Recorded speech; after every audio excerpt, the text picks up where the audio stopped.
masuk di dalam tahapan prosedur ya.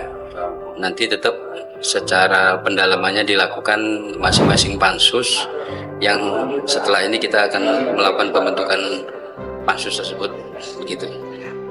Pak, mungkin yang jadi perhatian khusus dari DPRD terkait kasus ini seperti apa ya?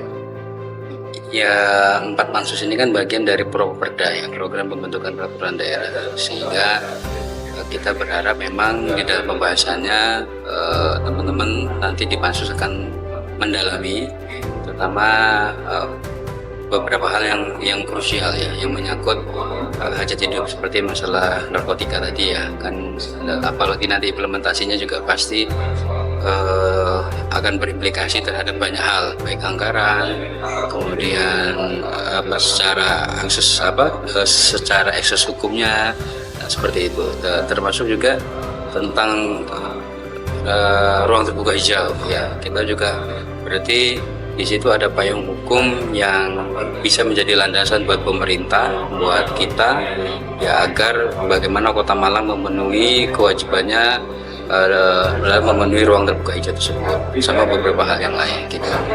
Melihat jawaban awal tadi seperti apa Pak? Normatif saja atau lebih? Yang jelas ini kan tahapan proses ya, artinya jawaban itu ya masih tataran normatif ya, yang pendalamannya tadi nanti kita akan ada pembahasan lebih khusus di pansus, karena di sini aja nanti kita akan menjadwalkan selain mendalami melalui tenaga ahli, kemudian juga dari penjelasan sendiri resmi dari pembuat Ranperda ini, jadi tim Pemkot akan dihadirkan, kemudian juga nanti kita akan public hearing beberapa kali sampai sebelum nanti ini dikirimkan ke pemerintah provinsi gitu.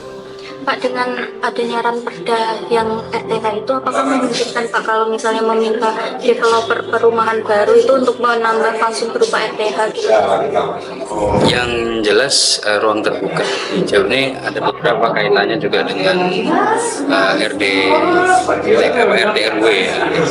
Karena memang kalau diikuti secara aturan 20% itu ya agak sulit Kota Malang, apalagi dengan dinamika semakin kota metropolitan ini kan tuntutannya terhadap pemukiman juga semakin tinggi kan gitu. Saya pikir memang ada kesempatan, artinya RTH pun nanti di dalam prosesnya juga harus melibatkan semua stakeholder. Contohnya nanti dari para pengembang itu juga ya tetap harus dimintain pertimbangannya bagaimana, karena beberapa case saya lihat juga seperti PSU-nya ya, itu seringkali juga sampai saat ini ada beberapa tempat itu yang masih belum selesai ya. Nah, ini juga bagian yang harus kita selesaikan bersama gitu.